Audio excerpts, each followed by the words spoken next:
या अली अली अली अली या अली अली अली अली अली या अली अली अली अली अली। अऊज़ु बिल्लाहि मिनश शैतानिर रजीम। बिस्मिल्लाहिर रहमानिर रहीम।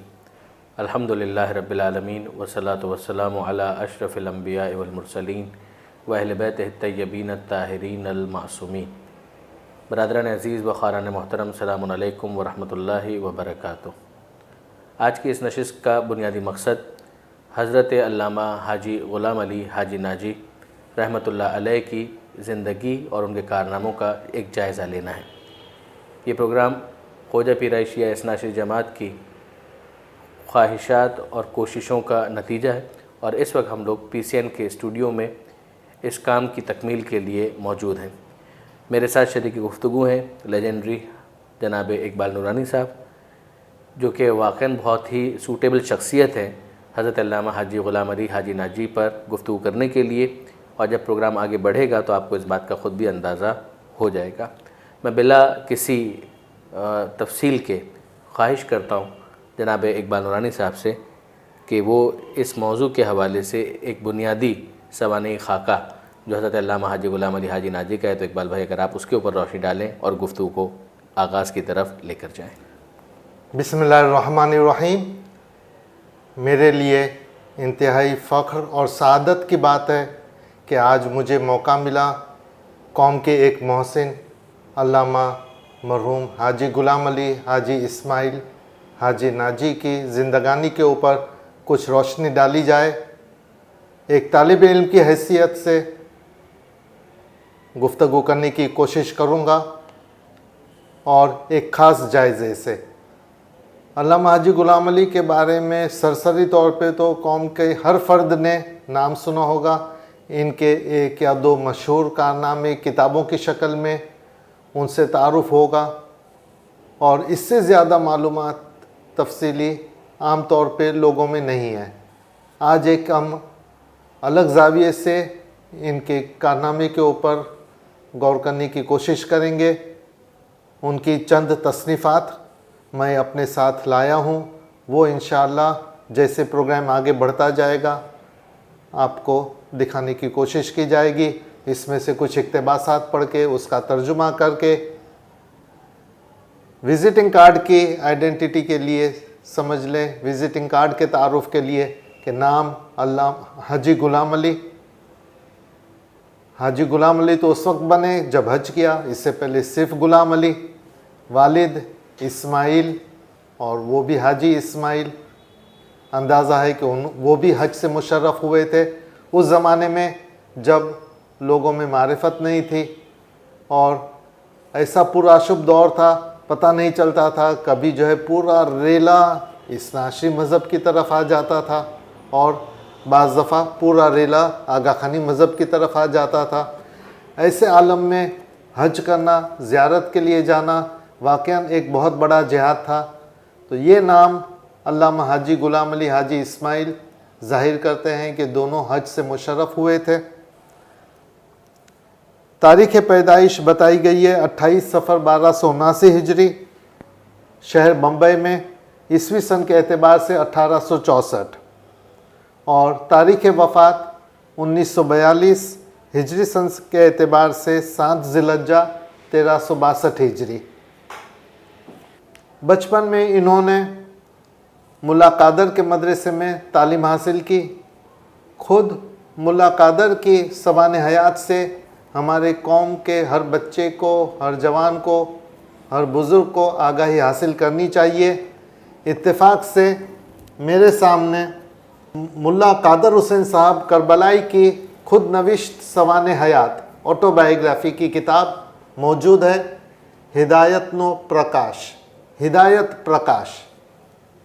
ये किताब रिप्रिंट है। ओरिजिनल ऑटोबायोग्राफ़ी 1909 में ज़ांज़िबार, जिसे जंगबार कहा जाता था, वहाँ पे छपी है और 1960 में बम्बई से अपनी दुनिया के एडिटर असगर वाडिया ने इसको रिप्रिंट कराया और इसमें हमें ख्वाजा इसनाशरी का तारीख़ का पस मंज़र काफ़ी तफसीली तौर पे मिल जाएगा इंशाअल्लाह। प्रोग्राम्स शुरू करने से पहले आगा रज़ा दाऊदानी साहब ने फरमाइश की कि ऐसी किताब का ज़रूर तर्जुमा होना चाहिए। इंशाअल्लाह ताला इसके लिए भी कुछ इंतज़ाम किया जाएगा इंशाअल्लाह। ये हिदायत प्रकाश का मतलब क्या हुआ? हिदायत प्रकाश रोशनी, एनलाइटनमेंट। ये हिदायत जो शख्सियत से ये रोशनी फैलती है, सही, तो हिदायत प्रकाश ये किताब का नाम तजवीज़ दिया गया। और इसमें भी मुल्ला कादर करबलाई ने तज़किरा किया अल्लामा हाजी गुलाम अली के बचपन का। फरमाते हैं, सौ प्रथम जंगबार में मस्जिद तथा मदरसानी स्थापना थई। खोजा समाज में पहली मस्जिद और मदरसा ज़ांज़िबार में कायम किया गया। ત્યારબાદ મહુવામાં મદરસો ખોલાયો। મહુવા કાઠિયાવાड़ का एक बड़ा शहर है, उसमें मदरसा खोला गया। અને આ મદરસાની સ્થાપના પણ હાજી નૂર મોહમ્મદ મેઘજી અને ગુલામ અલી ઇસ્માઇલ નામના મારા બે શાગિર્દોથી થઈ। तो मुल्ला कादर करबलाई गुलाम अली इस्माइल को अपना शागिर्द बताते हैं। અને કેટલીક મુદ્દત સુધી આ બિચારાઓએ ઇસ્લામના પ્રચાર માટે ત્યાં મુલ્લાગીરી કીધી। अब मुल्ला और मुल्लागिरी ये अल्फाज पुरानी ज़बान में काबिल एहतराम थे। आजकल हमने इसको मस्ख कर दिया, ये अलग बात है, वो टाबू बन गया है कुछ। जी अच्छा। फरमाते हैं कि कुछ अरसे तक इन लोगों ने बेचारों ने वहाँ पे मुल्ला का काम बजा लाए। ત્યારબાદ ભાવનગરમાં મસ્જિદ અને મદરસો થયો। ये मुल्ला कादर की ख्वाहिशात है और उसके मुताबिक ये काम होता गया। उसका तज़किरा इन्होंने अपनी ये सवाने हयात में किया है। ભાવનગરમાં મદરસો થયો અને આ મદરસામાં મારા શાગિર્દો હાફિઝ ખોજા ધનજી જીવા ઉર્ફે હાફિઝ અલી અને ખોજા ગુલામ અલી ઇસ્માઇલ મદરસામાં મુલ્લા મુકર્રર થયા। भावनगर में ये दो साहिबान बतौर टीचर मुकर्रर हुए। इसके बाद आगे सिलसिला चलता गया। तो गोया बम्बई में इन्होंने तालीम हासिल की और जब मुल्ला कादिर पे सख्त वक्त आया, लोगों ने करबला में आयतुल्ला माजंदरानी शेख ज़ैनुल आबिदीन माजंदरानी को खुतूत लिखे शिकायत के कि ये मौलवी आके यहाँ पे फसाद फैलाता है, आप इसको फ़ौरन बुला लें। तो गुलाम अली इस्माइल बतौर ज़ायर गए थे वहाँ करबला और उन्होंने मुल्ला कादर का मकतूब पहुँचाया। शेख माजंदरानी ने एक जवाब दिया तहरीरी, और वो पहले इन्होंने ज़बानी कन्वे किया कि नहीं, आप यहीं पे रुके रहें, छोड़ने की ज़रूरत नहीं है, बल्कि आपके लिए हराम है। और उसके बाद तहरीरी जवाब भी लाए। इसकी तफसील भी इसी ऑटोबायोग्राफी में मौजूद है। अच्छा, अगर आप यहाँ पे मुझे इजाज़त दें एक सवाल करने की, कि जो मुल्ला कादिर थे उनका बैकग्राउंड क्या था? वो खुद भी क्या गुजराती, इसलिए कि इस खुद नविश्त है, गुजराती में लिखी हुई है? खुद नविश्त गुजराती में लिखी हुई है। ये बज़ाहिर तर्जुमा लगता है। मुल्ला कादिर मद्रास के थे और बम्बई में आके इन्होंने कुरान ट्यूशन शुरू किया था, यहाँ पे तालीम जारी रखी। फिर करबला गए, बम्बई में इनकी दोस्ती हो गई खोजा बिरादरी के अफराद से, उनको भी कुछ कुरान ट्यूशन वगैरह पढ़ाना शुरू किया। करबला में कुछ खोजा साथ हो गए और वहाँ पे देवजी भाई जमाल ये भी करबला पहुँचे हुए थे ज़ियारत की गरज से। उन्होंने देखा कि जो है असली मज़हब, सही मज़हब तो ये है, हम खोजे लोग तो जो है पता नहीं क्या क्या कर डालते हैं मज़हब के नाम पे। इन्होंने फरमाइश की शेख माजंदरानी से कि हमें कोई मुल्ला दीजिए कि जो हमारे बच्चों को कुरान सिखाए, दिन की तालीम दे। तो शेख माजंदरानी ने इनको मुअय्यन किया कि आप जाएं बम्बई में ये खिदमत अंजाम दें। थे भी हिंदुस्तान से थे, करबला में थे और करबला से आयतुल्ला माजंदरानी के कहने पर ये वापस आए एज ए रेसिडेंट आलिम, ताकि वो खोजों के दरमियान आकर उनको दीन की जो समझबूझ है वो अता कर सकें। और फिर वहाँ पर आकर उन्होंने ज़ाहिर की जो खिदमत अंजाम दी। तो ये उनकी अपनी ज़बान गुजराती नहीं है, तो बज़ाहिर ये ट्रांसलेशन है। इन्होंने अपनी खुद नविश लिखी और जंगबार वाले एक मौलाना ने जो है एक खोजा भाई ने इसको ट्रांसलेट किया और ये किताब के दिबाचे में दिया हुआ है। सही फरमाते हैं कि अंत में एक बातनो खुलासो करी विरमू छू। आखिर में एक बात का खुलासा करके तमाम करता हूँ अपना ये इंट्रोडक्शन, કે આ પુસ્તક 15 ડિસેમ્બર 1909ના જંગબારથી મરહુમ ફાઝલભાઈ જાન મોહમ્મદ માસ્તરે બહાર પાડેલ મુલ્લા સાહેબના જીવન ચરિત્રના ગુજરાતી તર્જુમાની નકલ માત્ર છે. ठीक है. तो इनकी सवाने हयात थी खुद नविश्त, जिसका तर्जुमा 1909 में तर्जुमा होके छापा गया जंगबार में. सही. हाँ, मरहूम फाजल भाई जान मोहम्मद ने दुरुस्त. उसको रिप्रिंट किया 1960 में असगर वी वाडिया. ये खोजा जमात के हमारे जो जॉइंट सेक्रेटरी हैं मोहम्मद रज़ा नूरानी, उनकी वालिदा के मामू होते हैं असगर वाडिया. अच्छा. जी. सही. तो यहाँ तक तो मामला पहुँचा. मुल्ला कादिर की खोज नविश से भी आपने हाजी गुलाम अली हाजी इस्माइल के बारे में कुछ बयान फरमाया, जो उनकी ऑब्जर्वेशन थी, सही. जो उनके उस्ताद की. मज़ीद आगे. अच्छा, अब हम इनकी किताबों की तसनीफ़ात पे जाए उससे पहले कुछ बैकग्राउंड बताना ज़रूरी है कि आप देखें 1864 से 1942 का ज़माना, इसमें हिंदुस्तान पे अंग्रेज़ों का राज था. 1857 गदर हुई, वॉर ऑफ इंडिपेंडेंस कह दें या रिवोल्ट कहें, अंग्रेज़ इसे रिवोल्ट कहते हैं, सही. हम इसे जंग आज़ादी कहते हैं. उसके बाद आगा की पैदाइश है अल्लामा हाजी गुलाम अली की, और ये एक हकीकत है, हम सब का इम्प्रेशन है कि अंग्रेज़ों के ज़माने में कदरे हिंदुस्तान में काफ़ी एतबार से मज़हब की आज़ादी थी. सही. और इसी में अंग्रेज़ों ने भी कुछ चालबाजियाँ की, कुछ गलत मज़हब को भी इन्होंने जानबूझकर इंट्रोड्यूस करवाया. और बहरहाल जो मुग़ल के ज़माने में तशद्दुद होता था शियों के ऊपर और ज़्यादतियाँ होती थी, वो नहीं हुआ. तो शिया मज़हब को फ़रोग़ का मौका मिला अंग्रेज़ों के ज़माने में, क्योंकि वो इंटरफियर नहीं करते थे, उनके लिए ये प्रायोरिटी नहीं थी. ऐसे ज़माने में हम ये ना समझें कि मुल्ला कादर को या अल्लामा हाजी गुलाम अली को या उनके दूसरे साथियों को एक फ्री फ्लोट टाइम मिल गया, फ्री सेलिंग थी. ऐसी बात नहीं है. यानी कोई जहमत ही नहीं हुई, ऐसा नहीं था. ऐसा जहमतें बिल्कुल थी. नहीं था, क्योंकि दूसरे कौमी मसाइल थे और खोजा समाज के लिहाज से बहुत ज़्यादा मसाइल थे. सही. क्योंकि एक ग्रुप की चौधराहट खतरे में पड़ रही थी और पड़ चुकी, और खतरे में आ गई क्या, बल्कि खासा जो है एक बहुत लार्ज पोर्शन जो है अलहदा हो गया उनसे, जो कि पहले आगा खानियों के अंदर शामिल थे. में शामिल थे. अच्छा, ये भी एक अजीब तरीका है. मेरा जो एक ऑब्जर्वेशन है वो ये कि खोजा इब्तदाई तौर पे इस्नाशी मज़हब पालते थे. ये आपका ऑब्जर्वेशन है. ये एक मेरा ऑब्जर्वेशन है. आगा खान आए, उन्होंने भी मुज़ाहमत नहीं की बल्कि इस्नाशी मज़हब चलाया. फिर मौका देखकर इन्होंने अपने आप को इमाम जाहिर किया और पीछे से उसको लिंक किया पीछे से इस्माइली लिंक मज़हब किया. के साथ. यानी आपका कहना ये है कि जो पीछे से इस्माइली सिलसिला जो था वो एग्जिस्ट नहीं करता वो था. एग्जिस्ट नहीं करता था, और खत्म हो गया था, पीछे इसको रिवाइव किया गया ट्रेस करके और रिवाइव जोड़ा करने गया. की कोशिश की. ये एक मेरा ऑब्जर्वेशन है. इसमें भी क्योंकि- बाज़ अफराद ने अपनी रिसर्च शेयर भी की है इंटरनेट के ऊपर भी बाज़ सही. अफराद ने. अच्छा, इसमें हम देखते हैं कि मुल्ला कादर ने जो चीज़ें पढ़ानी और बतानी शुरू की, तो असल मुश्किल ये पड़ गई थी उस वक्त की खोजा जमात के मुखी कामड़ियाओं को कि ये जो है हमारी चौधराहट को खतरा है, हमारे दीन मज़हब से कोई फ़र्क नहीं पड़ता.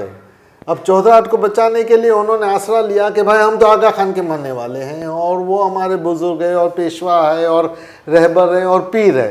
इमाम भी नहीं कहलाते थे ये आगा खान की फैमिली वाले इमाम भी नहीं कहलाते थे. सुल्तान मोहम्मद शाह ने अपने आप को फिर आगे चल के इमाम कहलवाया, वरना उससे पहले पीर के तौर पे मशहूर थे. ठीक है, तौर तरीके कुछ सतपंथ वालों की तरह के थे, गिनान भी पढ़ा जाता था, दफन का तरीका, निकाह का तरीका अहले सुन्नत की तरह था, लेकिन ज़ियारत का भी शौक़ था, कुछ पंचेतन के नाम का विर्द भी था. तो एक मिक्स प्लेट थी गोया. और आखिर में जो है मुल्ला कादिर ने आके रिफ़ाइन करके प्योर इस्लाम इंट्रोड्यूस किया. लेकिन चूँकि मुखी और कामड़िया जो जमात के बड़े चीफ होते हैं उनकी चौधराहट खतरे में थी, इस वास्ते जो है ये मामला फैल गया. सही. तो ऐसे हालात में वो जो असल पॉइंट था कि यानी स्मूथ सेलिंग नहीं थी, स्मूथ सेलिंग नहीं कोई थी आसान मामला नहीं था. गुलाम अली के लिए. इसमें इन्होंने बड़ी हिम्मत का मुजाहरा किया और बिल्कुल एक कामयाब कारोबारी के अंदाज में इन्होंने मज़हब की तबलीग की। और क्यों ना हो, अगर हम MBA करें और जनाब डिफरेंट डिग्रीज़ हासिल करें यूनिवर्सिटीज़ से और फिर कारोबार करें, डिफरेंट सेक्टर्स ऑफ इकोनॉमी में जाएं, तो दीन की भी चाहता है कि एक कामयाब एडमिनिस्ट्रेटर हो। तो इन्होंने जो है एक बेहतरीन इकदाम ये किया कि एक प्रिंटिंग प्रेस को कायम किया और अपनी तसनीफ़ात का सिलसिला किया। साथ ही साथ इन्होंने जो है मजालिस का सिलसिला, गांव-गांव जाना और वो भी बैलगाड़ी में बैठ के जाना। रज़ा भाई, मैंने एक मोहतरम थे बुज़ुर्ग यूसुफ भाई लाल जी, 1918 में पैदाइश थी और गालिबन सन 2010 में उनका इंतकाल हुआ होगा लंदन में। कराची में 2007 में मैंने उनका इंटरव्यू लिया था और उसके बारे में एक मजमून लिखा था। उसमें भी कुछ जो है आगा खानियों का और इसनाशियों का जो इख्तिलाफ चल रहा था उसकी झलकी नज़र आती है। आप इजाज़त दें तो उसमें से पढ़ के सुनाओ। ये खुद आपने इंटरव्यू उसका कंडक्ट किया? ये आर्टिकल मैंने लिखा उनका इंटरव्यू करने के बाद। एंड अनफॉर्चुनेटली ये भी अभी तक प्रिंट नहीं हो पाया। ये प्रिंट नहीं हुआ, इस वक्त भी ये कलमी नुस्खा है। सही। एक प्रश्नना जवाबમાં યુસુફભાઈએ જણાવ્યું કે સન 1930-31ના આડેગાળે એક વખત એમની મુલાકાત અલ્લામા હાજી ગુલામ અલીથી જામનગરમાં થઈ હતી। फरमाते हैं कि यूसुफ भाई फरमाते हैं कि 1930-31 के आसपास एक दफ़ा उनकी मुलाकात जामनगर में अल्लामा हाजी गुलाम अली से हुई। अल्लामा गुलाम अली बड़द गाड़ी में मुसाफरीनी कष्ट वेठी गामडे गाम जई तबलीग करता। बैलगाड़ी में बैठ के गांव-गांव जाके तबलीग करते અને એ માટે ઘણી વખત પોતા તરફથી પણ ન્યાઝનો બંદોબસ્ત તથા કોમી ભાઈઓની આર્થિક મદદ સુદ્धा करता। इसमें न्याज का भी अखराजात खुद बर्दाश्त करते थे और माली मदद भी मोमिनीन की किया करते थे। एमनु स्थापेलू मासिक छापू, ये यूसुफ भाई फरमाते हैं कि उनका कायम किया हुआ मैगज़ीन महाना मैगज़ीन राह नजात એ પણ બહુ જ શોખથી ગામડે ગામ વંચાતું હતું અને ઘણા લોકો માટે દીની તાલીમની એકમાત્ર સાધનની ગરજ સારતું। गांव गांव ये मैगज़ीन जाया करता था। पोस्ट ऑफिस का निज़ाम कायम हो चुका था और रियायती दाम से ये पोस्टेज और एक ही जो लिटरेचर था, दूसरी मसरूफियात टेलीविज़न और VCR और मोबाइल फ़ोन जैसी ये बेहुदा चीज़ें नहीं थी। लोग जो है कंस्ट्रक्टिव चीज़ें पढ़ा करते थे, तो ये मैगज़ीन पढ़ते थे और ये वाहिद इनके लिए ज़रिया था दीनी तालीम हासिल करने का। सही। हाजी नाजी उपरांत अमरेली थी मरहूम एदलजी धनजी काबा पण इस्नाशरी मजहबना प्रचार तथा खोजा इतिहास पर आधारित पुस्तकનું प्रकाशन करता। हाजी नाजी के अलावा एदलजी धनजी काबा भी ये पब्लिश किया करते थे, लिखा करते थे, मुसन्निफ थे। તે અલાવા યુસુફભાઈની યાદાશ પ્રમાણે રાજકોટથી ઇસ્માઇલ કાંજી ઈરાનીએ ખોજા જાગૃતિ નામથી એક મેગેઝિન शुरू કર્યું હતું। यूसुफभाई की यादाश्त के मुताबिक राजकोट से भी इस्माइल कांजी नाम के एक ईरानी ने खोजा जागृति के नाम से एक मैगज़ीन शुरू किया था। ये राजकोट भी गुजरात में ही आया? राजकोट गुजराती में है। एवणे आगा खानी रही पोतानी जमातना वड़वाओं विरुद्ध आंदोलन शुरू करियो। इन्होंने ज़ाहिरी तौर पे इस्नाशी मज़हब कबूल नहीं किया। आगा खानी रहते हुए अपनी जमात के खिलाफ एक मुहिम शुरू की थी। छेवटे राजकोटना हिंदू ठाकोर पर आगा खानियों दबाण करी एमनु प्रकाशन बंद कराव्यो। आगा खानियों ने दबाव डाला राजकोट के राजा के ऊपर, वहाँ ठाकुर कहलाता था, और ये मैगज़ीन बंद करवाया। तो आपने एक अंदाज़ा लगा लिया कि स्मूथ सेलिंग नहीं थी। और मज़ीद ये किताबें देखेंगे तो आपको पता चलेगा कि कितनी मुश्किलात में इन्होंने अपना मिशन शुरू किया, जारी रखा और बहुत कामयाबी से इसको 50 साल से ज़्यादा अरसे तक चलाए रखा। सही। तो यहाँ तक तो मामला एक, यानी ये जो लाली साहब के इंटरव्यू से जो इक़्तिबास आप पढ़ना चाह रहे थे वो भी अल्हम्दुलिल्लाह मुकम्मल हो गया। अब उसके बाद इकबाल भाई हाजी साहब की, अल्लामा साहब की किताबों की तरफ आएंगे। आज के प्रोग्राम में मैं वाकई चाहता हूँ कि उनकी चंद किताबों को तो मुतारिफ कराया जाए।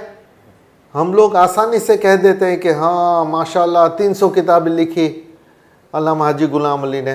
भाई 2 किताब आपने पढ़ी कि नहीं, 4 किताब पढ़ी कि नहीं?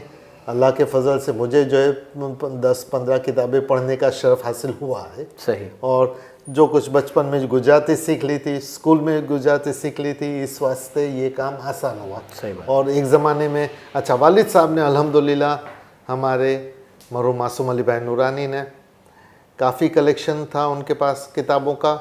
जो हम बम्बई से कराची शिफ्ट हुए तो सारी किताबें वापस लाए कीमती सरमाया समझ के। और एक बार आप किस सन में पाकिस्तान शिफ्ट हुए? पूरी फैमिली हमारी 1962 में शिफ्ट हुई, 7 भाई बहन माँ बाप। और उस वक्त मैं 6ठी जमात मुकम्मल कर चुका था, यहाँ पे आके 7वीं जमात में दाखिला लिया। यानी मुंबई की गलियाँ मुंबई आपको की याद गलियाँ करीब की गलियाँ याद है, ज़्यादा नहीं घुमा, छोटी उम्र थी, 11 साल की उम्र थी मेरी। सही सही। लेकिन अल्हम्दुलिल्लाह मुतालिए का शौक़ था, गुजराती किताबें बहुत सारी घर पे थी, अखबारात भी पढ़ते थे, बच्चों के मैगज़ीन भी पढ़ते थे। शेख मोहम्मद हसन नजफ़ी साहब की किताबें पढ़ चुका था वहाँ इस उम्र में अल्हम्दुलिल्लाह। चूँकि वालिद साहब ने ये कलेक्शन किया, ज़ौक़ दिलाया, उनको रीडिंग का शौक़ था, हमें रीडिंग का शौक़ पैदा हुआ सारे भाई बहनों को। ये एक मुस्बत जो है पहलू है। सही। तो अब हाजी गुलाम अली हाजी इस्माइल की तकरीबन 300 किताबें हैं। 300 किताबों का बाज़ जगह पे मैंने 400 किताबें पढ़ा। आज जो मैंने कुछ वेबसाइट्स देखी उसके अंदर 300 के आसपास का जो है शुमारा दिया हुआ था। तो ये एक हमारी कम नसीबी है। सही। कि हमारे पास वो मुकम्मल कलेक्शन नहीं है। भावनगर में हाजी नाजी ट्रस्ट कायम है, उनके नाम से लाइब्रेरी भी है। मेरा अंदाज़ा है कि वो ये सारी पुरानी किताबें कलेक्ट कर रहे हैं। और एक ज़माने में मैंने नजफ़ी की लाइब्रेरी से, नजफ़ी हमारी जो नजफ़ी कैसेट लाइब्रेरी और नजफ़ी बुक लाइब्रेरी है, तो बुक लाइब्रेरी में काफ़ी पुरानी किताबें मुख्तलिफ़ जगहों से आई हुई थी। उनमें से छांट के अल्लामा हाजी गुलाम अली की कुछ पुरानी किताबें जिसके लिए अंदाज़ा था कि ये शायद नायाब हो, वो जमा करके मैंने भिजवाई थी भावनगर। सही। इसके बाद उसका क्या काम हुआ नहीं पता मुझे। उसके अंदर मुनव्वर सलील साहब का जो एक मशहूर जुमला है अलहाज मुनव्वर सलील साहब का कि 300 किताबें अगर उन्होंने लिखी हैं तो हमें अपने आप से सवाल करना चाहिए कि हम में से कितने अफराद ऐसे हैं कि जिन्होंने 300 किताबें पढ़ी भी हैं। 300 किताबें पढ़ने वाले मेरे दिल की बात कही। ये देखें कौम की तरक्की का इन्हिसार बुक रीडिंग के ऊपर है। रोशन फ़िक्र उसी वक्त पैदा होती है जब आप किताबों का मुतालिया पूरी उम्र जारी रखें। अहादीस में कहा गया कि वो शख्स, वो मोमिन घाटे में है कि जिसका आने वाला दिन पिछले दिन से बेहतर ना हो। दुरुस्त। मैंने कई उलमा से सवाल किया कि बिलफर्ज मैं एक 300 सफ़े की किताब पढ़ना शुरू करता हूँ। सही। आज मैंने उसके 50 सफ़े पढ़ लिए, कल 75 सफ़े हो गए, परसों 100 सफ़े पढ़ लिए। तो रोज़ाना 25 सफ़े इजाफी जो मैंने मुतालिया किया और उससे जो तासुरात कायम किए जहन में, ठीक है ज़बानी याद नहीं रख सकता लेकिन एक इम्प्रेशन होता है, एक असर होता है इन किताबों का। तो ये चीज़ शुमार होगी कि नहीं कि मेरा आज का दिन गुज़िश्ता कल से बेहतर हुआ, मेरी quality of life, quality of thinking, quality of reasoning ये बढ़ गई। उलमाए किराम ने जवाब दिया कि हाँ एक लिहाज से हम कह सकते हैं। सही। तो इससे मुझे बड़ी तसल्ली हुई कि हम ये हदीस के ऊपर अमल कर सकते हैं बुक रीडिंग करके। वरना सबके लिए मौका मैसर नहीं होता कि आज का दिन गुज़िश्ता कल से कैसे बेहतर बनाए। सही बात है, सही बात है। एक बार भाई इसमें वाकई 2 पहलू है। एक तो ये है कि हम में से कितने हैं जिन्होंने 300 किताबें पढ़ी, उन्होंने 300 किताबें लिखी, और फिर दूसरा पहलू ये है कि वो 300 किताबें लिखने के लिए उन्होंने कितनी किताबें पढ़ी।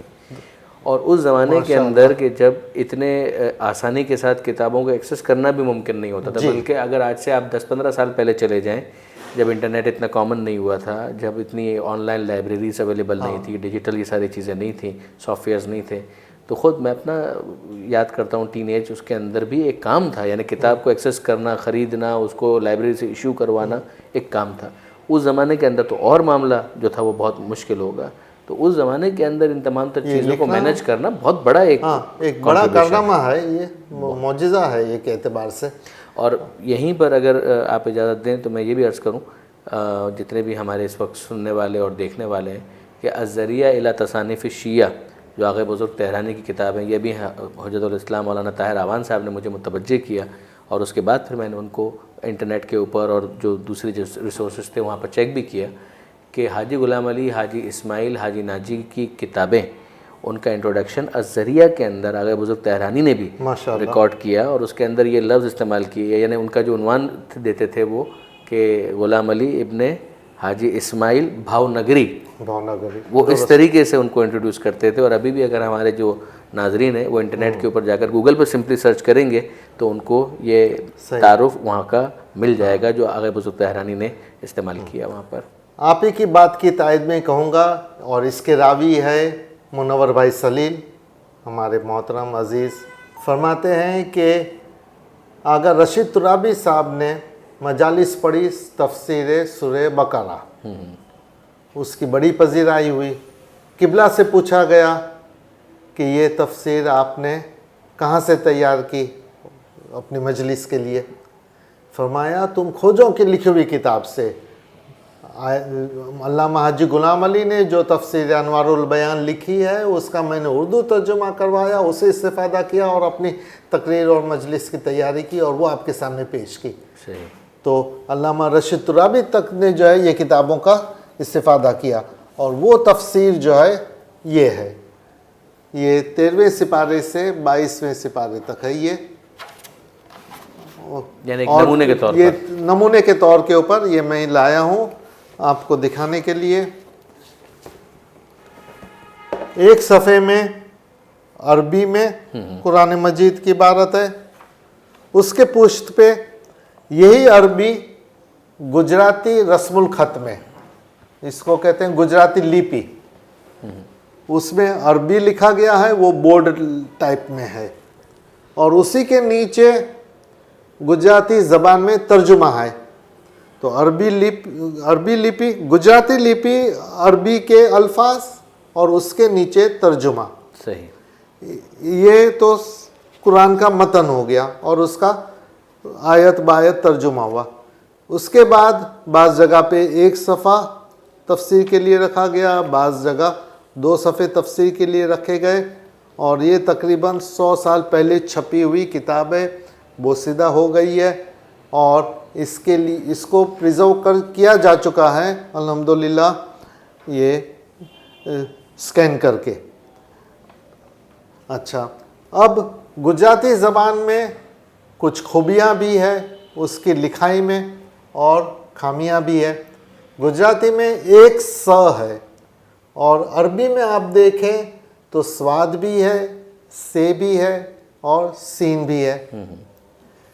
अब अगर मैंने एक खोजा भाई को जिसको अरबी बिल्कुल नहीं आती, और इसके लिए लतीफ़ा ये है कि इब्तिदाई दौर में 20वीं सदी की शुरुआत में खोजा बच्चा जो है देखते थे कि कोई जो है अलिफ बे की जो है लिपि के अंदर, अलिफ बे के रस्मुल ख़त में कोई कागज़ ज़मीन पे पड़ा हुआ है, तो एहतरामन उसको उठाकर बोसा दे के कहीं ऊपर रख दिया करता था। फिर चाहे वो फिल्मी गाना ही क्यों ना हो जो उर्दू में छपा हुआ हो, वो ये समझ रहा है कि कुछ, वो ये समझ रहा है कि मुतबर्रिक चीज़ है। सही। तो अरबी और उर्दू रस्मुल ख़त से बिल्कुल आगाही नहीं थी। अब ऐसे बंदे को नमाज भी सिखानी है, और आपकी कोशिश है कि वो इया का नाबुदो में आइन का भी तलफ़ुज़ सही करे, एहदिना सिरातल मुस्तकीम में तोय का भी तलफ़ुज़ सही करे, स्वाद का भी तलफ़ुज़ सही करे, ज़वाद का भी तलफ़ुज़ सही करे, क्योंकि ज़ाल भी आ सकता है, जे भी आ सकता है। तो इन्होंने गुजराती रस्मुल ख़त के अंदर ख़ास नुक्ते और जो है डैश और जज़्म के निशानियाँ बनाई और उसको डालना शुरू किया, ताकि, और इसके लिए एक गाइडलाइन लिखी जो कि मजमुआ के नाम की किताब में भी मौजूद है, कुरान के अंदर भी मौजूद है, जो आज भी इस्तेमाल हो रही है अल्हम्दुलिल्लाह। यानी आई बिलीव कि ये रेवोल्यूशन था गुजराती लैंग्वेज के अंदर, गुजराती ज़बान के बिल्कुल, अगर हम कदर करें। बिल्कुल बिल्कुल सही।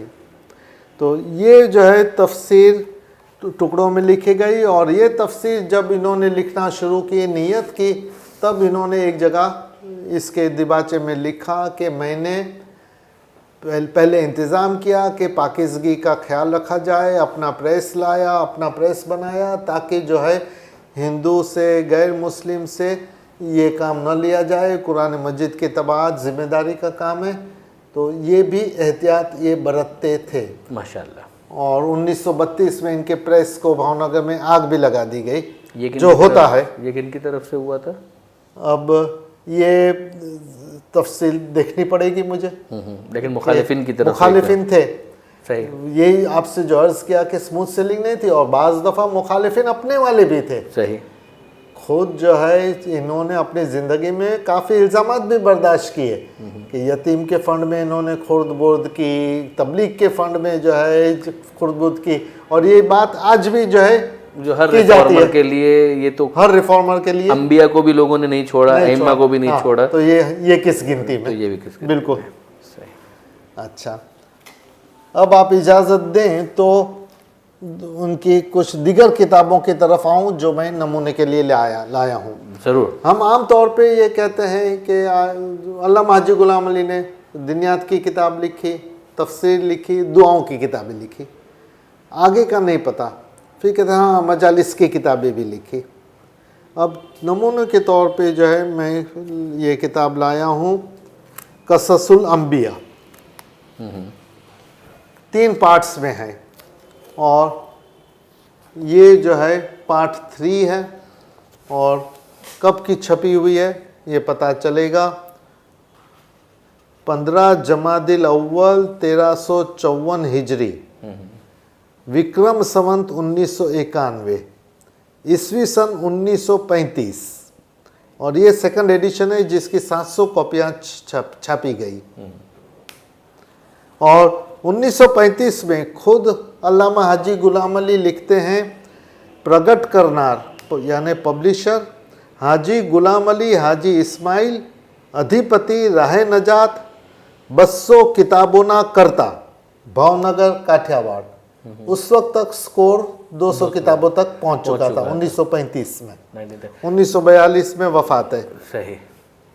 और ये कससुल अंबिया में हज़रत दाऊद से लेके हज़रत ईसा तक का अहवाल है। ये आपने इरशाद फरमाया कि 3 जिल्दों के अंदर है। ये 3 जिल्दों, तो गुज़िश्ता जिल्दों के अंदर हो सकता है कि आदम अलैहिस्सलाम से भी उन्होंने शुरू जी हाँ, किया शुरू में ये 21वें बाब से शुरू होता है गोया। सही। तो 20 बाब 20 बाब पहले हो चुके हैं। दुरुस्त है।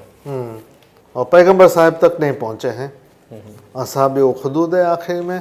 उसके बाद अपनी कुछ किताबों की हारूत मारूत फरिश्तान और अहवाल एंड में दिया है इन्होंने, और फिर जो है कुछ अपनी किताबें कससुल उलमा लिखी है, 214 दुआओं मजमुआ करके जो किताब मशहूर हुई है हमारे माशरे में। जब हमारे पास अरबी किताबें दस्तयाब नहीं थी, ना ये पढ़ना जानते थे, तो हर कोई यही दुआओं से लेके अपने रूह की तस्कीन करता था। किबला ने नॉवेल्स भी लिखी, चूँकि नॉवेल का रिवाज चल पड़ा था और लोग आगा ने देखा, अल्लामा हाजी गुलाम अली इस्माइल ने, कि लोग ये नॉवेल दिलचस्पी से पढ़ते हैं, अपना वक्त ज़ाया करते हैं, गलत असरात लेते हैं, तो इन्हें ख्याल हुआ कि मैं क्यों ना इस्लामी नॉवेल लिखूं। इस्लामी और इस्लाही। इस्लामी और इस्लाही, दुरुस्त। तो 2 नॉवेल के नाम तो मेरे जहन में हैं, एक है कुलसुम किस्मत और एक है खैरुन्निसा। ये खैरुन्निसा की एडवर्टीजमेंट यहाँ पर है। और फरमाते हैं, हालना जमानाમાં નોવેલનો શોખ બહુ જ વધી પડ્યો છે, પણ ઘણે ભાગે તેમાં બનાવટી, ઇશ્કી અને झूठी અને निर्लज बाबतों હોય છે। बेहयाई की बाबतें होती हैं, झूठी बाबत, झूठी चीज़ें होती हैं, और बनावटी इश्की बातें होती है। ઘણા વર્ષથી ખરી સાચી અને ઈમાનને વધારનારી પरहेજગાર બનાવનારી બાબતો અને કિસ્સાઓની ચૂંટીને નોવેલના ઢબમાં રસિક બનાવીને લખીએ છીએ કે તેથી એક પંથને 2 કાજ થાય કે નોવેલ કરતાં પણ વધારે લજ્જત મળે અને દીને ઇસ્લામની પાયરીથી ઉતરી જવાને બદલે ઈમાનમાં વધારો થાય। એવી કિતાબો જેમ કે અહેવાલુન્નિસા, શહેઝાદી અબ્બાસા, શહેઝાદી હૂર, શહેઝાદી મલિકા, ઝહરા બાનુ, સલીમી ખાતુન, મિસ્કિટનું ઇસ્લામ, કુલસુમનું કિસ્મત છપાવીને પ્રગટ કરેલી છે। लीजिए, ये 10 किताबों के नाम तो यहीं पे आ गए कि जो नॉवेल नुमा किस्से लिख के ताकि लोगों की दिलचस्पी भी बढ़े, अखलाक की इस्लाह भी हो, मालूमात बढ़े, और जो गाड़ी ईमान की पटरी से उतर गई है फरमाते हैं वो पटरी पे आ जाए। तो ये 10 किताबों के नाम तो ये आ गए माशाल्लाह। सही। फिर मरातिबुल कुरान, ये 114 सूरा का सवाब, खासियत और फ़ायदा ये किताब है। इसना श्री तकवीम, तमीम अंसारी नो किस्सो, उम्महातुल मोमिनीन। सही। उम्महातुल मोमिनीन ये मौजूद है मेरे पास, ये आप मुलाहिजा करें। ઉમ્મહાતુલ મોમિનીન એટલે મોમિનીની માતાઓ જેની અંદર હઝરત રસૂલે ખુદાની તમામ બીબીઓ તથા બીજી કેટલીક એવી બાનુઓનો અહેવાલ છે જે વાંચવાથી નસીહત મળી અજાયબી થાય છે।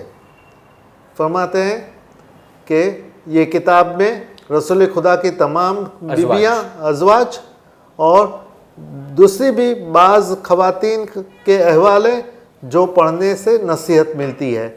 प्रकट करनार, अच्छा ये मौलिफ नहीं लिखते, प्रकट करना नाशिर ये लिखते हैं।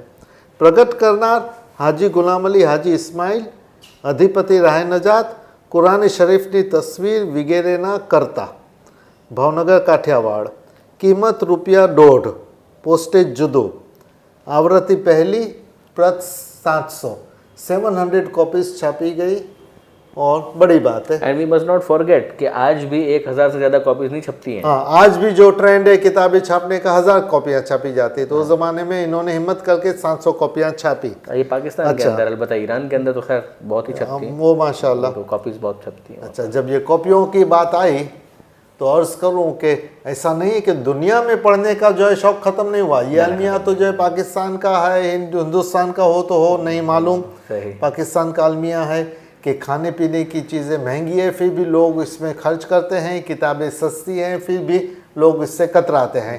सही। 100 रुपये की किताब तो बहुत महंगी है, दीनी किताब है तो जो 10 रुपये की होनी चाहिए, ये इनका ख्याल है, या मुफ्त होनी चाहिए। सही। और आइसक्रीम खा लिया, पिज़्ज़ा खा लिया, बर्गर खा लिया, उसमें 400, 1000, 2000 रुपये खर्च कर दिया तो कोई मसला नहीं। ये एक अलमिया है हमारी कौम का। अच्छा, ये किताब छापी गई सन 1348 हिजरी और आज है 1436, तो गोया आज से तकरीबन 90 साल, 88 साल पहले, 90 साल। और 1986 विक्रम संवत और ईस्वी सन 1929 इसनाश्री प्रिंटिंग प्रेस भावनगर। और फरमाते पोस्ट कार्ड लखी 130 किताबों लिस्ट मंगावो। ये 130 किताबें मेरा अंदाजा है कि वो किताबें होगी कि जो इनके पास सेल के लिए अवेलेबल है। मुमकिन है इससे ज़्यादा उस वक्त तक लिख चुके हों किबला। तो अब ये उम्महातुल मोमिनीन के बारे में किताब है। अब ये मैंने अभी बताई आगा दाऊदानी साहब को, तो उन्होंने फ़ौरन फरमाइश की कि ऐसी किताबों के तर्जुमे। इकबाल भाई, अलग इतलाक मैं तो कहता हूँ कि यानी ये खोजा जमात न फ़कत कराची बल्कि जितनी भी खोजा जमात दुनिया भर के अंदर, वर्ल्ड फेडरेशन को इस सिलसिले में इनिशिएटिव लेना चाहिए कि ना हमारे पास वसाइल की कमी है, ना पैसों का मसला है, कोई इशू नहीं है। अभी वो अफराद ज़िंदा हैं अल्हम्दुलिल्लाह के जो गुजराती से, आप समेत जो गुजराती से उर्दू में, अंग्रेज़ी में ट्रांसलेट कर सकते हैं। तो इस फुर्सत से फ़ायदा उठाना चाहिए और इन तमाम किताबों को, जिस आदमी ने इतना एक कंट्रीब्यूट किया है, हमारी नस्लों के ऊपर एहसान किया है, हम खुद उसके बार तले हैं, यानी वी आर इंडेटेड रियली। तो अब उनकी तमाम तर किताबों को रिवाइव करने का तो एक ही तरीका हो सकता है, इसलिए कि गुजराती को रिवाइव करने में आई डोंट नो कितना टाइम लगेगा, लेकिन ये किताबों को रिवाइव करने में अहया किया जाए। एग्जैक्टली, दुरुस्त। मैं आपकी बात से मुल्ला मुल्ला कादिर की जो खुद नविश थी उसको गुजराती में ट्रांसलेट इसीलिए किया गया था ना कि गुजराती उस ज़माने के अंदर पढ़ी जा रही थी और उस ज़माने के अंदर लोग उससे इस्तेफादा कर सकें, लिहाजा उसमें ट्रांसलेट किया गया। अब हाजी गुलाम अली हाजी इस्माइल की जो किताबें हैं उनको अगर उर्दू में ट्रांसलेट कर दिया जाए तो अल्लामा रशीद तुराबी जैसा आदमी अगर उससे इस्तेफादा कर रहा है तो हम जैसे तालिब इल्मों के लिए तो बहुत मुफीद हो सकती है। अच्छा, मुमकिन है कि लिखने की स्टाइल में थोड़ा फ़र्क पड़ गया हो, तकरीबन 100 साल का जो अरसा गुजर गया तो भी उसके अंदर जो है कुछ कमी बेशी की जाए, थोड़ा बहुत उसमें लिख दिया जाए कि एडिट किया गया, कुछ जो है जदीद तकाजे के मुताबिक लैंग्वेज को सुधारा गया, लेकिन नफ्से मजमून जो है उसको डिस्टर्ब नहीं नफ्से मजमून डिस्टर्ब ना किया जाए। दुरुस्त। ताबूत हुसैन हज़रत इमाम हुसैन ना सदका थी प्रकट करनार हाजी गुलाम अली हाजी इस्माइल अधिपति राह नजात बागे नजात वगैरह। एक दूसरा भी मैगजीन किबला ने शुरू किया था जिसका नाम बागे नजात रखा था। कीमत एज के पूरे वांचवी। ये मुमकिन है कि किताब बंदे खुदा ने जो है इसको स्पॉन्सर किया हो और कीमत नहीं लिखी, बल्कि ये कहा कि कीमत ये है कि आप इसको पढ़ लें। सही। आवृत्ति पहली प्रत 4000। फर्स्ट एडिशन जी, फर्स्ट एडिशन 4000 और छापी गई है 1 माह मुहर्रम सन 1335 हिजरी। Almost 101 years ago. आज 1436 हिजरी है, तो 101 साल पहले की ये किताब है और ये ओरिजिनल प्रिंट है अल्हम्दुलिल्लाह। ये मेरी जाती किताब है। इकबाल भाई आपने भी बहुत और ये मैंने पढ़ी हुई है बचपन। खजाना है जो जमा किया हुआ है माशाल्लाह। ये वालिद साहब की मेहरबानी है अल्हम्दुलिल्लाह। खुदा नफ्से रसूल, ये मौला अली का होगा डेफिनेटली। ये मौला अली के बारे में बेहुब्बे अहले बैत इबादत हराम है जाहिद तेरी नमाज को मेरा सलाम है शेर लिखा है बापू ने। और फरमाते हैं इसमें कि 47 वर्ष से प्रगट थता राह नजात मासिक ना अधिपति चेयरमैन बॉस। सही। अच्छा, इसमें ये भी इंटरेस्टिंग है कि अगेन ये शेर उर्दू में है, हाँ, लेकिन इसको लिखा उन्होंने गुजराती लिखा हुआ है गुजराती रस्मुल खत में। तो ये नफ्स रसूल मौला अली के फ़ज़ाइल में है और इसमें फरमाते हैं कि ये किसी किताब की रद में लिखा गया है। रांदेरी मौलवी साहब ने कुछ लिखा था, उसकी रद में लिखा गया है ये। सही, उसको रिप्लाई दिया है। जंगे खैबर, ये किताब 1935 ईस्वी सन में छापी गई है 1354 हिजरी में और जंग खैबर के हालात है। अब जाहिर है कि ये चीज़ जो है पूरे गुजरात में गई है, पूरे अफ्रीका में जहाँ जहाँ खोजों की आबादी है गुजराती पढ़ा जाता था वहाँ गई और इसने बड़ा सपोर्ट किया खोजा को अपने मज़हब से करीब आने में और कायम रहने में, दूसरे मज़हब की यलगार को दूर करने में। अच्छा, यानी इकबाल भाई यहाँ पर एक मरतबा फिर मैं आपको एक सेकंड के लिए रोकूं जनाब कि ये भी नोट करने वाली बात है कि यानी एक तो खुद खोजों का रिवाइवल, उनका जो मजहबी एहया है उनको दीन हकीकी की तरफ लाना है, और फिर उसके बाद हम ये फरामोश ना करें कि माशाल्लाह पे जो खोजा फिलैंथ्रोपिस्ट हैं जिन्होंने कंट्रीब्यूट किया है वर्ल्ड वाइड ओपनली दीनी कामों के अंदर, जिस तरीके से उनका कंट्रीब्यूशन है फाइनेंशियली भी, गिलगित में जाएं, बल्तिस्तान में जाएं, पंजाब के अंदर जाएं, दूसरी जगहों पर अल्हम्दुलिल्लाह खुदा ने बड़ी तो ये हाजी गुलाम अली हाजी इस्माइल के लिए ये सवाब जारिया उस हद तक भी है।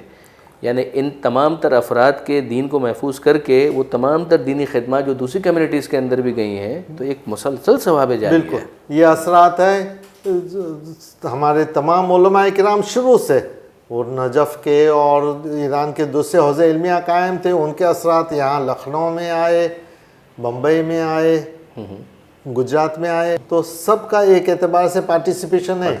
और ख़ास खोजा समाज में एक टीम वर्क खुद ब खुद कुदरत की जानिब से इंतज़ाम हुआ कि जब ये गुजरात में फ़ाल थे तो बम्बई में शेख अबुल कासिम नजफ़ी, उसके बाद शेख मोहम्मद हसन नजफ़ी, इन्होंने भी खोजा समाज के ऊपर बड़े एहसान किए बेशक, और बड़ी तसानीफ़ और तालीफ़ात है। जैसे आज आप एक प्रोग्राम कर रहे हैं अल्लामा हाजी गुलाम अली के ऊपर, तो इसी तरह शेख मोहम्मद हसन नजफ़ी और उनके पिदर बुजुर्गवार शेख अबुल कासिम नजफ़ी, इनके ऊपर भी प्रोग्राम होना चाहिए और इन्होंने जो कोशिशें की हैं उसको भी हमें हाईलाइट करना याद रखना चाहिए। हमारी कौम अगर अपने इन बुजुर्गान को फरामोश कर देगी तो उनका माजी से और अपनी तारीख से ताल्लुक़ कट जाएगा और वो यह महसूस ही नहीं कर पाएंगे कि कितनी ज़हमतों के साथ ये दिन उन तक पहुंचा है। तो बहरहाल अल्हम्दुलिल्लाह आज का ये प्रोग्राम और इस तरह के दूसरे भी जो प्रोग्राम हुए हैं, तो ये एक कोशिश है जिसको साथ साथ अप्रिशिएट किया जाए। सही, बिस्मिल्लाह। इस एक खास बात बताना चाहता हूँ कि अल्लामा हाजी गुलाम अली की दूसरी तसानीफ़ में एक अहम तसनीफ़ किताब अल हादी, और ये किताब लिखी गई है कादियानी मज़हब की रद्द में। ये भी प्रोग्राम से पहले जब आपने मुझे बताया, आई वॉज रियली शॉक्ड कि मुझे नहीं मालूम था कि इस टॉपिक के ऊपर भी अल्लामा हाजी गुलाम अली ने कलम उठाया है। दूसरे मौजूद के बारे में सुना था, ये मौजूद तो बिल्कुल ही अछूता और नया मौजूद। अच्छा, ये इत्तेफाक है कि अब तक जो है मेरे हाथ में नहीं आई, उन्होंने लाजमी लिखी होगी और इंशाल्लाह अभी जो है दिलचस्पी पैदा हुई है मज़ीद, तो इसको मालूम करने की कोशिश करेंगे कि आगा खानी मज़हब की रद में इन्होंने डायरेक्टली कोई किताब तसनीफ़ की कि नहीं, या मुतफरिक आर्टिकल्स ही में इसको जो है जवाब देते रहे और अपने 12 इमाम की इमामत को साबित करते रहे। सही, ये भी देखने के लायक है। इसके लिए जो फरमाते हैं, हाजी गुलाम अली हाजी नाजी अरज करे छे मोमिनीनी खिदमतमां કે તમામ દુનિયા માટેના મહાન પૈગંબરના મુબારક ફરમાનો આ નામની ગુજરાતી બુક શેઠ ખોજા અબ્દુલ્લાભાઈ અલાદીનભાઈએ પ્રગટ કરેલી સિકંદરાબાદથી મળેલી છે।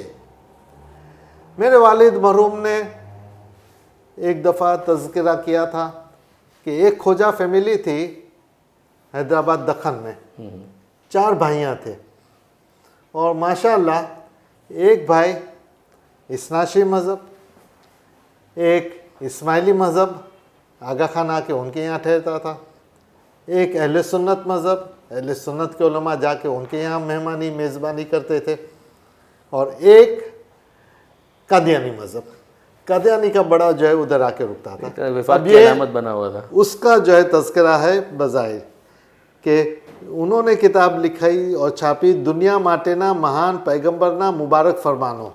ये नामनी गुजराती बुक શેઠ ખોજા અબ્દુલ્લાભાઈ અલાદીનભાઈએ પ્રગટ કરેલી સિકંદરાબાદથી મળી છે।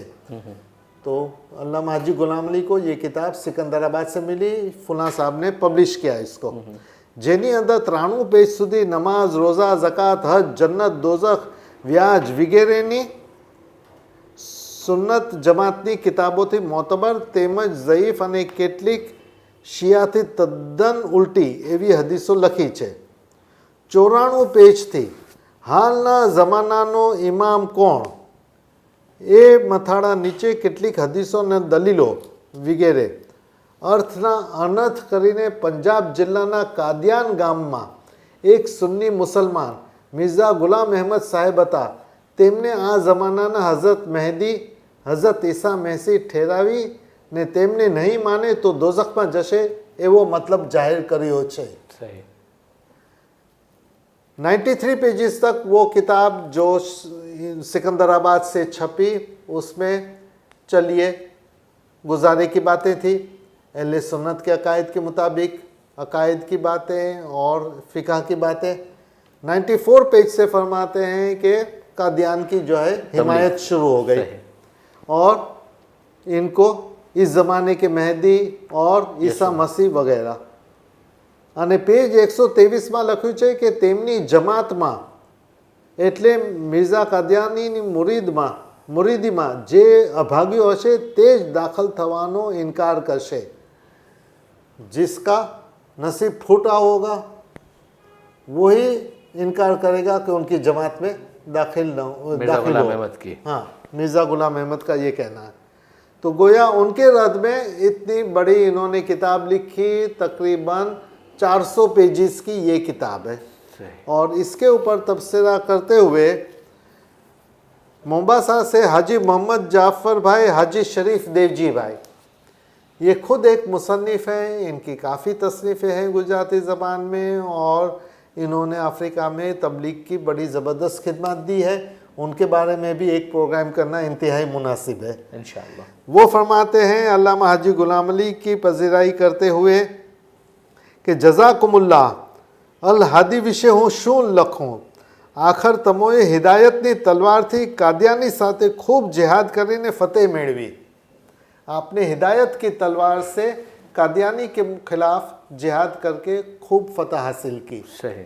तो ये किताबें, अच्छा मुझे याद है कुछ अरसे पहले जो है किताब ढूंढने से नहीं मिलती थी कि कोई शिया आलिम ने लिखी हो कादियानियों के रद में। सही। हमारी लाइब्रेरी में एक ऐसी किताब निकल आई और वो जो है साहब को मैंने पहुंचाई, लेकिन ये चीज़ों पे काम नहीं हुआ, कम हुआ। सही। और तो ये मुख्तलिफ़ किताबें ख़जाने हैं और भी चंद किताबें जो अभी आपके सामने मैंने पेश नहीं की।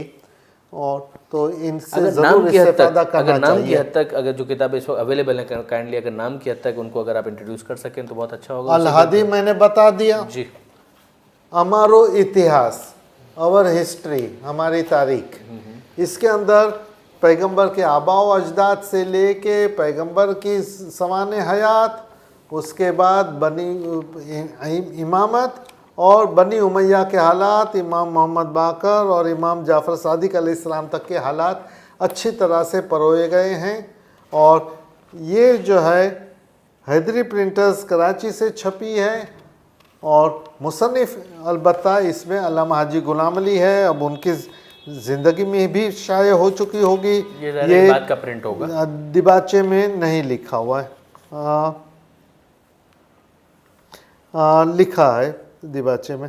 કેટલાક સમયથી મજકૂર કિતાબ ખતમ થઈ ગઈ હોય એના ફરી પ્રકાશન માટે બિરાદરોનો પુષ્કળ આગ્રહ થતો હતો। બિરાદરોના આગ્રહના વશ થઈ મજકૂર કિતાબમાં આવશ્યક સુધારા વધારા કરી। सही। इन्होंने, उनके बेटे खुद एक मौलवी थे, लखनऊ के हौज़े इल्मिया में पढ़े हुए थे, काज़िम अली कौसरी। अब उनके फ़र्जंद मोहसिन कौसरी वो हस्ब तौफीक खिदमत अंजाम दे रहे हैं, लेकिन काज़िम अली कौसरी साहब ने बाकायदा हज़वी तालीम हासिल की थी और इन्होंने अपने वालिद की किताब में कुछ ब्रीफ कर दिया होगा, कुछ तवालत को जो है ज़माने के तकाज़े के हिसाब से कम कर दिया हो, कोई जगह मिसिंग पॉइंट्स बढ़ा दी हो। अब एक मेरा ऑब्ज़र्वेशन है दाऊदानी साहब कि किताबें लिखना एक ऑथर का काम है, उसके बाद ज़रूर एक दफ़ा दूसरे किसी काबिल शख्स को देना चाहिए कि जो इसकी कॉपी एडिटिंग करे। सही। कॉपी एडिटिंग कराने का फ़ायदा ये है कि वो किताब के अंदर कुछ डिस्क्रेपेंसीज हों, शुरू में कुछ लिखा गया, बाद में कुछ लिखा गया, मेल नहीं खाता, उसको पॉइंट आउट कर दें, हवाले डालें उसके अंदर, और कुछ चीज़ों की कमी महसूस करें तो जो है वो ऑथर को बताएं कि नहीं आप ये भी शामिल कर दें ताकि ज़रा और मुकम्मल बन जाए। तो ये काम कॉपी एडिटर का ये अक्सर नहीं किया जाता और ये करना बहुत ज़रूरी है। ये बहुत ज़रूरी है। आदमी किताब लिखे, उसके बाद दूसरे को रिव्यू के लिए दे और माना खेज रिव्यू हो, कॉपी एडिटिंग हो। बिल्कुल। एक बार भी अगर आप इजाज़त दें, मुझे याद पड़ता है कि बाज़ ऑथर्स के इंटरव्यू के अंदर मैंने ये पढ़ा था या सुना था कि वो कहते थे कि हम किताब को छापने से पहले एक काम ये करते हैं कि कुछ सालों के लिए उसको वैसे ही रख देते हैं और फिर उसके बाद, यानी टू द एक्सटेंट कि 7 years, एक ने कहा था कि 7 साल ये तक, भी एक तरीका है। फिर उसके बाद जब हम वहाँ पे इसको पढ़ते हैं तो नई चीज़ें सामने आती हैं। खुद कॉपी एडिटिंग किया, खुद कॉपी एडिटिंग की, ये भी यानी एक तरीके कार है। अच्छा, मगर उसके लिए 7 साल का अरसा जो है दुरुस्त। अच्छा, वो जो एक बात मैंने फरामोश कर दी, किताबों के और मुतालिए की आदत के हवाले से जहन में आई थी और ये हमारे सामीन को बताना इंतहाई ज़रूरी है कि हैरी पॉटर की किताबें, कहानियों की, जादू की कहानियाँ बड़ी मशहूर हुई। इसकी 7 अलग अलग किताबें छपी। 7वां टाइटल जो एक आखिरी टाइटल था छपा पहले दिन की किताबों की सेल से। आपको अंदाज़ा है किबला? यानी थाउजेंड्स में नहीं थी, लाखों के अंदर और मिलियंस के अंदर थी वो। 5 मिलियन किताबें, 50 लाख किताबें एक दिन में बिकी है, इमेजिन करें। और यहाँ पे कम से कम जो है एक पब्लिशर ने मुझे बताया, नहीं बल्कि दिबाचे में पढ़ा, अल्लामा रशीद तुराबी का इंतकाल हुआ। हरदिल अजीज़ से काफ़ी मकबूल थे, बड़े जो है उनकी खिदमत है, आलिम भी थे, जाकिर भी थे। इनका इंतकाल हुआ तो एक कलम निगार ने कोशिश की और कुछ इनकी ज़िंदगी के तासुरात, वाक़यात, हालात लिखे और किताब का नाम रखा मिंबर का दूसरा नाम। अमीर चमन साहब की जो किताब है, अमीर हुसैन चमन या अमीर हुसैन चमन, बिल्कुल, माशाअल्लाह। जी जी। तो इसके लिए सेकंड एडिशन जो छपा वो उसका मैं दिबाचा पढ़ रहा था, तो इन्होंने कहा कि मैंने 1000 किताबें छापी डरते हुए कि पता नहीं ये कब बिके, और मुझे हैरत हुई कि एक हफ्ते में वो 1000 किताबें बिक गई। तो चलिए कम से कम यही सही। उसको भी एक अचीवमेंट है। लेकिन एक्चुअली नावल और जादुई कहानियाँ हाँ। उसकी रीडरशिप और है जी। और उसकी जो यानी टारगेट मार्केट जो है वो और है, इसकी टारगेट मार्केट और है, उसका सब्जेक्ट और है, इसका सब्जेक्ट और है। लेकिन ये है कि इंसाफन जो दीगर बहुत सारे लिखने वाले हैं जो दूसरी कम्युनिटीज़ के अंदर हैं, हाँ, उनकी जो सेल है वो इसके मुकाबले में भी बहुत ज़्यादा है। यानी एक ही सिन्फ के अंदर भी जब हम कंपेयर करते हैं तो हमें अफसोस होता है कि हमारे यहाँ अभी भी पढ़ने का रिवाज कम है। बहरहाल मैं अपनी निजी नशिस्तों में तलबा तालिबात को ज़ोर देता हूँ कि या तो अपनी मस्जिद में, मदरसे में, घर पे लाइब्रेरी बनाएं, और अगर मुश्किल लगती है तो 5 दोस्त मिलके हर महीने 10-10 रुपया, 20-20 रुपया कंट्रीब्यूट करें, एक किताब खरीदें। पहले एक लड़का पढ़े, बाद में अपना पढ़ ली किताब तो अपना नाम लिख लो उसके ऊपर, तारीख लिख दे कि कब मैंने पढ़ ली, दूसरे दोस्त को पास करें, दूसरे महीने जो फंड जमा हो उससे एक और किताब खरीदी जाए। तो यूँ 5 किताब 10 किताबें जो है सर्कुलेट होती रहेंगे, एक महदूद फंड के अंदर वो लोग पढ़ सकेंगे और आगे बढ़ा सकेंगे। सही बात। तो ये धुनी आदमी का काम है, करना चाहिए। मैंने खुद देखा है मगरबी ममालिक में कि लोग बसों में सफ़र करते हैं, ट्रेन में सफ़र करते हैं, तो जो है अलग मलग की बातें करने के बजाय, फजूल में वक्त ज़ाया करने के बजाय किताबें पढ़ते रहते हैं। सही बात। अब आप कहें कि कराची के बसों में कोई आदमी खड़े खड़े सफ़र करे, किताबें कैसे पढ़े या स्कूटर चलाते हुए हम किताबें कैसे पढ़े, लेकिन शायद वो जदीद आलात आए हैं, वो शायद कान में डाल के आप कर सकते हैं। ऑडियो बुक्स का भी तो कॉन्सेप्ट है ना, वो कॉन्सेप्ट आ गया है। ऑडियो बुक्स का कॉन्सेप्ट है, बिल्कुल है अपनी जगह पर। तो ये किताब जो है वो एक और हुई कि जिसका तारुफ हुआ अल्हम्दुलिल्लाह। अल्हम्दुलिल्लाह। नहजुल बलागा और सहीफ़े कामिला, मेराजुस सादा, मेराजुस सादा, कससुल अंबिया, कससुल उलमा। कससुल उलमा मैंने पढ़ी हुई है, हाजी गुलाम अली हाजी नाजी की लिखी हुई। वो भी तसनीफ़ है या तर्जुमा है? कससुल तसनीफ़ लगती है मुझे। सही। मेराजुस सादा तो तर्जुमा है ना? मेराजुस सादा तर्जुमा है। अच्छा, नहजुल बलागा के लिए काजिम अली कौसरी साहब अल्लामा के फर्जंद लिखते हैं કે આ મહાન કિતાબ ગુજરાતી ભાષામાં પ્રકટ કરવા માટે અમારા વાલિદે મરહૂમ અલ્લામા ગુલામ અલી સાહેબે આલલ્લાહ મકામો હુએ પ્રયત્ન કર્યો હતો, તેનો એક ભાગ પણ આપ પ્રગટ કરી ચૂક્યા હતા.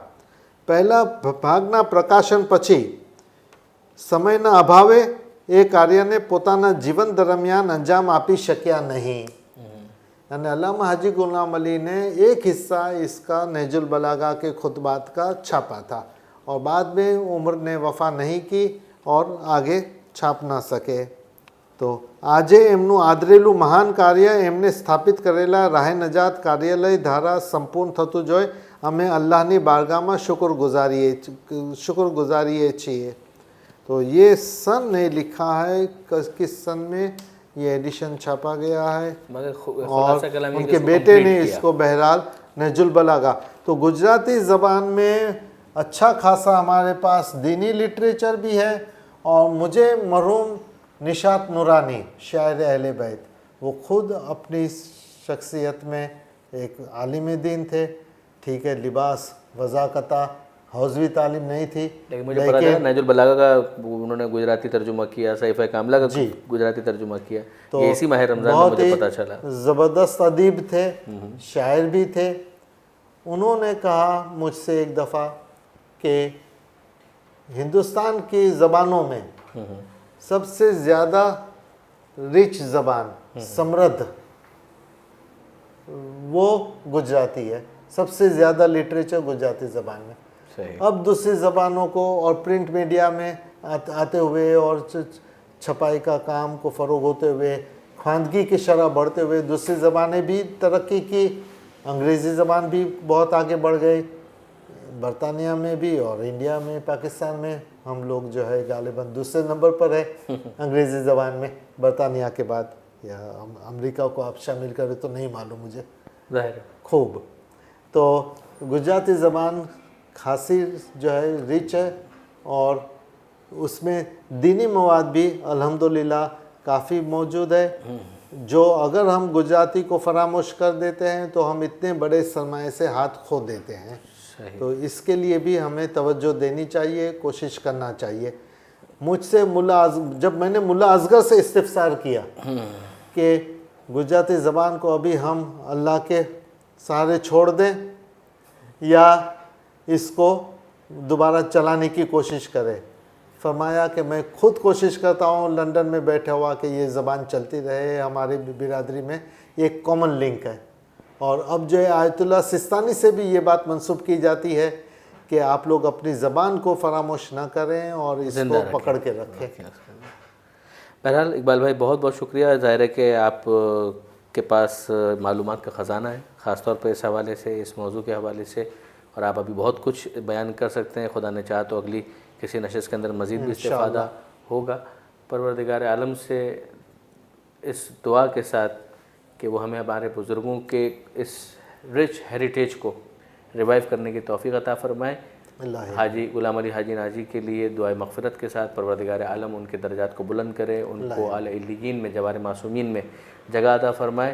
और इस उम्मीद के साथ कि इंशाअल्लाह आज का ये प्रोग्राम हज़रत इमाम ज़माना की नज़र करम उसे हासिल करने में कामयाब रहेगा। परवरदिगार आलम हज़रत हुज्जत के सदक़े में हमारी इस कोशिश को अपनी बारगाह में कबूल फ़रमाए। मैं आप तमाम नाज़रीन से, बरादरान अज़ीज़ व ख़ारान मोहतरमा से इजाज़त चाहूँगा। खुदा हाफ़िज़ व नासिर। वस्सलामु अलैकुम व रहमतुल्लाहि व बरकातुहू। जज़ाकल्लाह। या अली अली अली अली, या अली अली अली अली अली, या अली अली अली अली अली, या अली अली अली अली अली अली।